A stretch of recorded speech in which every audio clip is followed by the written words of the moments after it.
A kind of religious revival is taking place on the streets of Israel.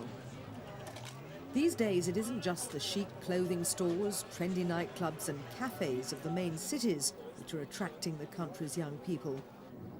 It's promises of spiritual fulfillment through the ancient wisdom of Jewish law contained in the Torah.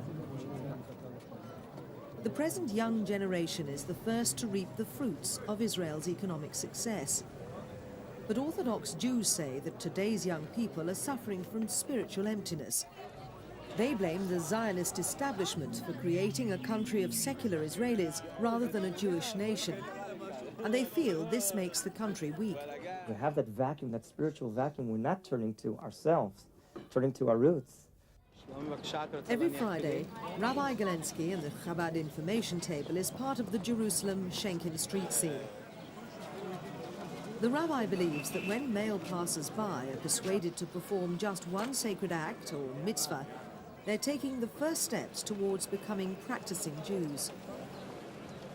Living in Israel without doing the mitzvahs is like the body without the soul. And that's why Chabad is out in the streets, bringing Judaism to the youngsters, and we see they receive it with great happiness. Saving Jewish souls is the goal behind the unorthodox fieldwork of men like Jeffrey Siedel. He not only targets young Israelis, but also Jewish, American and European students in Israel. Here at Mike's Bar, many in the crowd have already been turned on to Orthodox Judaism, leaving their families for a religious life in Israel. Some parents are becoming seriously concerned that their newly religious offspring are being drawn into a kind of cult and losing themselves, their friends and families. Those who found religion argue that they've gained a whole new family and group of friends. But for Rachel Penso, whose 15-year-old son was recruited on the street, it's simply brainwashing. Every day he reads the Torah, and all day he does nothing but pray. When he goes outside, he prays. When he comes inside, he prays. When he goes to sleep, he prays. All the time, it's just Torah. He doesn't know anything else. He says he lives in fear of the Torah. You only have to see the pictures on her son Shai's bedroom wall to realize just how much his life is influenced by religion. Shai left his secular school to study up to 18 hours a day at a yeshiva or religious school. The curriculum begins and ends with a Torah or ancient Jewish law. It's studied by Orthodox Jews everywhere, but only a few choose to let it dictate every aspect of their daily lives. Rachel Penso is fearful of losing her son to this very different world. They're religious fanatics, extremists, direct opposites of secular people. Even if I wanted to change things in the house, keep kosher, and change things for my son, one day he'll come to me and say he has to leave home. Not because he wants to, but because the religion tells him to. 219,000 shekels. Finally, Rachel turned to secular rights activist and lawyer Yossi Paritski for advice. Over the past few months, he's been trying to help many parents who feel that religious movements are abducting their children. They manipulate your body, they manipulate your mind, they influence you, not in the logical term. They put leaflets, they spread leaflets over, come and say, come and be with us. Spend an evening with us. The price costs nothing, it's about $3, $2.50 to enter.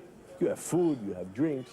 You have a show. Look, people, instead of playing bingo, come and hear me. And then it progresses. Then it goes, because what they do, they attack you on the most fundamental issues of the existence of the human being. Almost weekly, hundreds in each neighborhood come to the religious shows where they can hear a lecture, buy a picture of their favorite rabbi, and take home a Torah lesson on tape. Many are tired of the constant battle for survival in the secular state of Israel. Having to live with regular suicide bombings, drive-by shootings and killings all around them, many Israelis are looking for explanations and solutions to their ever-present problems.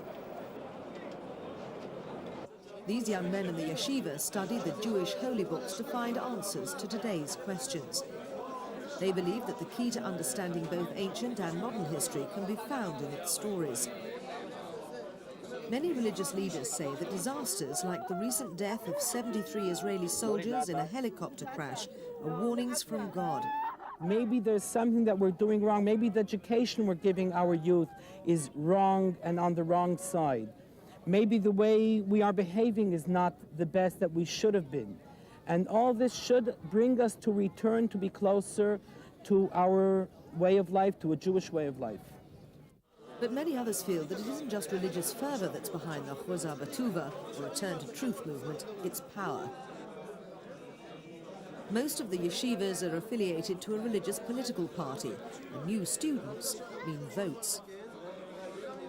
They convert people to what? This is a political party. They take children to them, they take adults to them in order to do what? In order for them to have power for next elections. Their goal, and they do not hide it, by the way, their goal is to make the Zionistic state a Medinat Halacha, a state by the old, which will be conducted pursuant or according to the old ancient Jewish law. The Orthodox Jews believe that Israel's religious revival is proof that the divine plan for such a halacha state is in progress. Others, wary of the dangers of cult religions worldwide, hope that their children are not being brainwashed. For the young, the ancient ways have suddenly become more meaningful in today's confusing secular world.